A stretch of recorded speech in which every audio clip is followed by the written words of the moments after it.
Ananix adalah seorang gadis muda yang dijebloskan ke dalam penjara remaja setelah dituduh telah membunuh ayah tirinya yang sangat kejam. Di dalam penjara, ia pun harus menghadapi dunia gelap yang berisikan tentang narkoboy, penyakit mental, perkelahian, dan hubungan rumit, sambil mencari penebusan diri dan bertahan hidup di lingkungan keras tersebut. You and your whore mother. The defendant, Anna Nix, is hereby sentenced to 4 to 9. In here, the rules are different.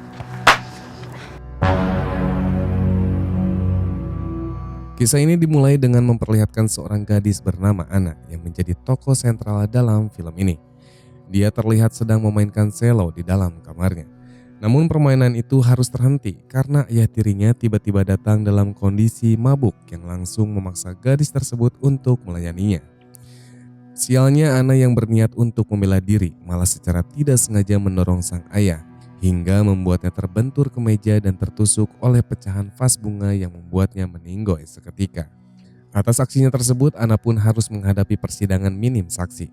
Sialnya, pengakuan dari gadis itu nampaknya tidak membuatnya mendapat keringanan hukum sama sekali.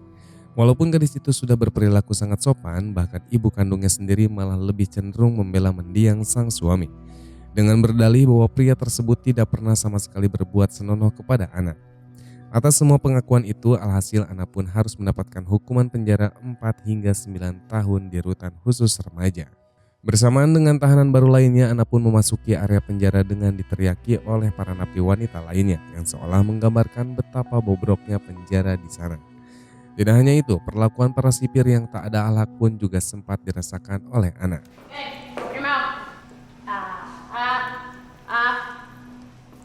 Ketika memasuki area pemeriksaan, rombongan napi baru itu juga sempat disambut oleh Frank yang merupakan kepala penjara dan menegaskan pada semua napi barunya agar selalu mematuhi perintah darinya maupun sipir lainnya. Setelah melalui pemeriksaan dan sambutan dari kepala penjara, Anna dan napi lainnya juga mulai diantar ke selnya masing-masing. Gadis cantik itu kemudian bertemu dengan Jenny yang merupakan teman satu selnya. Namun tak banyak percakapan yang dilakukan keduanya karena nampaknya Jenny merupakan wanita yang tertutup dan hari-harinya dengan membaca buku saja. Keesokan harinya, Anna yang mulai berbaur dengan napi lainnya di halaman penjara, Anna didatangi oleh Cody yang menawarkannya untuk bergabung dengan kelompoknya. Bahkan napi itu sempat mendodongkan pisau ke perut Anna ketika ajakannya ditolak oleh Anna. Tidak sampai di sana, Cody juga kembali mengajak Anna untuk bergabung dengan kelompoknya saat jam makan siang. Namun lagi-lagi Anna menolak ajakan tersebut dan alhasil makanannya pun ditumpahkan oleh Cody. Seolah masih belum puas karena 2 kali tawarannya ditolak oleh Anna, Cody dan kelompok lainnya melampiaskan amarahnya dengan memukuli Anna. Alhasil, ia pun harus dibawa ke ruang medis untuk mendapatkan pengobatan. Di ruang medis, Anna sempat ditanya oleh seorang sipir mengenai kronologi pemukulan yang dialaminya. Namun ia justru menutup mulut atas aksi pemukulan tersebut, seolah tak ingin mendapat masalah lebih besar lagi jika ia mengungkapkan kebenaran yang terjadi. Anna juga sempat menanyakan kepada perawat cara agar ia bisa terhindar dari perlakuan buruk napi lainnya.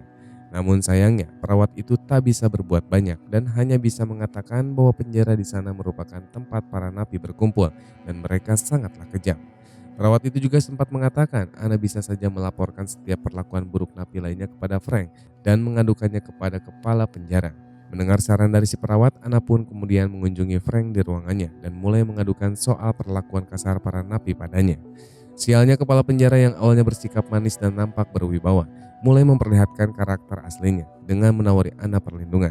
Namun dengan syarat bahwa ia harus melayani si kepala penjara itu. Anna yang pada dasarnya merupakan gadis baik-baik jelas menolak tawaran tersebut.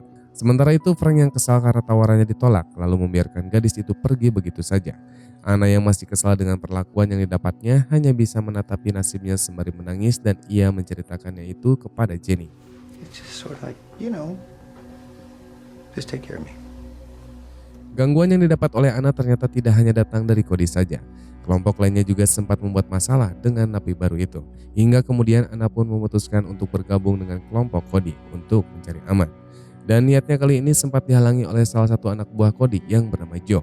Dan perkelahian pun terjadi di sini, yang berakhir dengan dilerainya kedua napi itu oleh sipir di sana. Sialnya, bergabung dengan kelompok Cody tidaklah mudah, karena Anna sebagai anggota baru harus memenuhi syarat dengan melakukan penganiayaan kepada para napi lainnya. dan itu ditunjukkan kepada salah satu napi yang sempat mengganggu Ana tadi. Tidak hanya itu, aksi penyerangan Ana juga akan direkam menggunakan ponsel Cody yang nantinya akan menjadi ancaman baginya sendiri jika berkhianat kepada kelompoknya, yang tentu ia akan membuat Ana berada dalam masalah lebih besar lagi. Merasa tak keberatan dengan perintah tersebut, dan Ana sejak awal memang ingin mendapatkan perlindungan dari kelompok Cody. Alhasil pertarungan antara Ana dan napi lainnya pun terjadi. Keributan yang terjadi akhirnya membuat Ana harus mendekam di dalam sel isolasi selama 2 hari. Hal itu jelas membuatnya semakin syok pada keadaan yang menimpanya. Ditambah lagi hukuman kurungan di sel tersebut juga harus dilaluinya tanpa sehelai benang pun. Remove your clothes, inmate. Setelah selesai keluar dari sel isolasi, Ana bukannya dibiarkan kembali ke selnya lagi bersama Jenny. Malahan gadis tersebut justru diperintahkan untuk menghadap Frank di ruang kerjanya. Dengan sangat liciknya, kepala penjara itu malah mengancam akan memberikan hukuman di sel isolasi lagi setiap bulannya kepada Ana, jikalau Ana tak mau melayaninya. Dalam kondisi yang terdesak dan tak punya pilihan lain, akhirnya Ana pun mau melayani Frank saat itu juga. Di suatu hari Ana ini dikunjungi oleh ibunya, namun sayangnya pertemuan mereka harus berakhir dengan pertengkaran karena ternyata sang ibu masih terus membela mendiang suaminya. Padahal Ana sendiri sempat mengungkapkan bahwa ternyata mendiang ayah tirinya itu telah menidurinya berulang kali, bahkan sejak Ana masih kecil. Bukannya tersadar atau luluh atas pengakuan putrinya itu, sang ibu di sini malah semakin geram kepada Ana. Alhasil pertemuan itu pun berakhir dengan sangat singkat.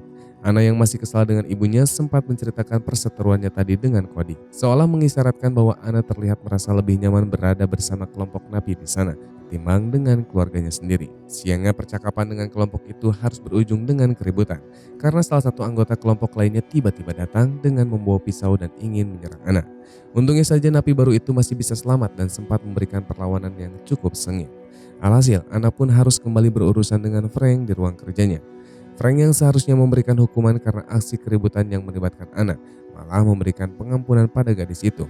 Bahkan Frank sempat memaksa Ana untuk melayaninya di tempat tersebut. Dengan semua peristiwa pahit yang dialami oleh Ana, gadis itu pun sekarang bukan lagi Ana yang dulu, namun mulai berubah menjadi lebih beringas dan lebih sering mengalami stres. Ditambah lagi Frank yang juga sudah mulai ketagihan dengan Ana dan kerap memanggilnya untuk melayaninya. Hal itu juga lah yang membuat kejiwaan Ana semakin terpuruk dan hanya bisa melampiaskannya dengan menghisap barang haram saja. Di tempat pemandian, Ana yang sedang mandi juga sempat kembali diserang oleh kelompok lainnya. Namun karena kalah jumlah, akhirnya ia pun tak bisa memberikan perlawanan sama sekali dan hanya bisa pasrah ketika ia dihajar berulang kali. Mendapatkan banyak luka, Ana ini akhirnya kembali mendapatkan perawatan di ruang medis. Sang perawat juga menunjukkan keprihatinannya atas kondisi yang menimpa Ana.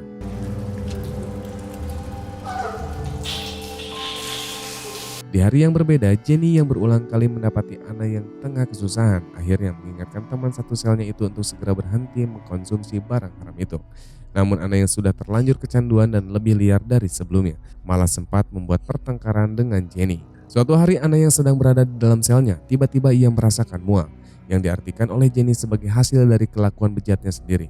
Meski sempat berada dalam sel dengan penjagaan yang super ketat, namun Ana beruntung karena dokter di sana menyarankannya untuk dipindahkan ke ruang perawatan khusus. Dari sinilah akhirnya gadis itu pun kembali bertemu dengan perawat Jen Makara, yang kemudian mulai bisa lebih terbuka pada perawat itu. Bahkan keinginannya untuk bisa bertemu dengan ibunya bisa terwujud. Dalam pertemuan tersebut, sang ibu nampak mulai menyadari bahwa selama ini Ana telah mengungkapkan kebenaran yang telah terjadi. Terlebih rumah mereka juga telah disita, yang menandakan bahwa selama ini ada yang tak beres dengan mendiang suaminya selama dia masih hidup. Dalam tangisan penyesalan itu, sang ibu juga sempat berjanji untuk membawa Ana kembali ke konservatorium agar bisa tampil dengan selonya lagi. Bahkan sang ibu pun mengaku bahwa putrinya tersebut merupakan sebuah anugerah dengan bakat yang luar biasa. Sembari mengatakan jika dirinya lah yang seharusnya berada di dalam sel itu dan bukanlah malah Ana. I'm sorry. I'm so sorry. Singkat cerita, Frank yang semakin ketagihan dengan Ana mulai menjadikannya sebagai napi kesayangannya. Bahkan kepala penjara itu juga sempat memberikan Ana sebuah selop yang sudah lama tersimpan di dalam gudang penjara. Ana yang sudah sangat rindu untuk bermain selop pun kemudian memainkannya di hadapan Frank. Hal itu pun membuat kepala penjara semakin jatuh hati pada napi tersebut. Seolah menyadari jika dirinya selama ini hanya menjadi budak bercocok tanam untuk si kepala penjara. Ana pun memberanikan diri untuk mengadukan masalahnya dengan Jen yang selama ini telah cukup dekat dengannya. Di ruang kerjanya yang juga merasa janggal pada kelakuan si Frank, akhirnya menawari bantuan kepada Ana dengan menjanjikan akan melaporkan si kepala penjara kepada pemerintah setempat. Apalagi kakak iparnya sendiri juga bekerja di kantor pemerintahan. yang menurutnya merupakan tempat yang tepat untuk mengadukan semua masalah Anna. Sialnya, obrolan Anna dan Jane ternyata dilihat langsung oleh si Frank melalui kamera yang ada di ruangan tersebut. Kemudian di ruang locker, Jane yang sedang bersiap untuk pulang malah diserang secara brutal oleh Cody yang membuatnya harus meninggal seketika, dan aksi itu pun merupakan perintah dari si Frank.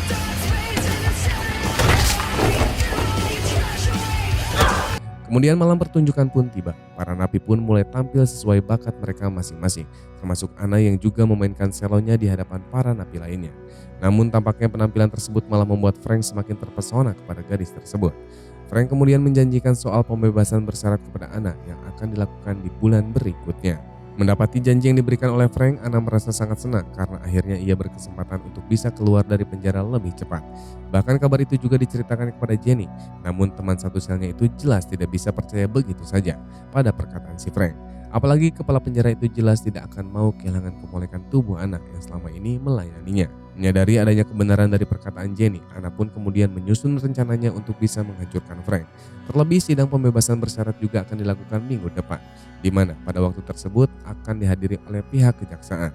Gadis itu pun kemudian menemui Cody agar bisa meminjamkan ponselnya yang nantinya akan ia gunakan untuk merekam aksi mantap-mantap yang kerap dilakukan oleh Frank kepada dirinya. Mendengar hal tersebut, jelas Cody pun turut mendukung rencana Anna dan meminjamkan ponsel miliknya. Di ruang kerjanya, Frank yang kembali memanggil Anna akhirnya memulai aksi yang enak tersebut, dan tanpa sepengetahuannya pula, Anna pun berhasil merekam seluruh kejadian itu. Akhirnya hari persidangan pun untuk pembebasan bersyarat pun tiba, dan satu persatu napi secara bergantian dipanggil untuk menghadap hakim, termasuk Frank yang juga turut berada di sana. Dan kini giliran Anna pun tiba. Ia mengawali sesi persidangan itu dengan bersikap baik dan sopan, seperti napi pada umumnya yang mengharapkan pembebasan bersyarat dari sang hakim. Namun ternyata perkataan Jenny kala itu tentang Frank benar adanya. Karena kali ini kepala penjara itu malah memberatkan Anna dengan berbagai alasan dan meminta hakim agar tetap menahan napi kesayangannya itu tetap berada di dalam penjara. Tujuannya tentu saja agar ia bisa melakukan hal yang memuaskan. Namun Anna yang sudah tidak tahan lagi dengan kondisi penjara dan telah memiliki bukti kejahatan Frank, akhirnya dia pun memberanikan diri untuk memperlihatkan video hasil rekaman dari ponsel Cody.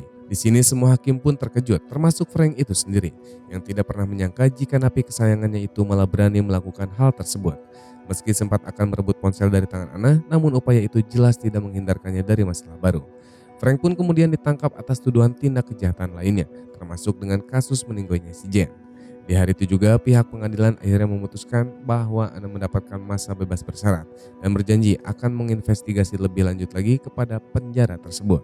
Gadis itu pun kemudian mulai mengemasi barang-barangnya dan mengucapkan perpisahan kepada Jenny dan Cody, yang kemungkinan keduanya juga bisa mendapatkan hak pembebasan bersyarat sesuai hasil investigasi nantinya.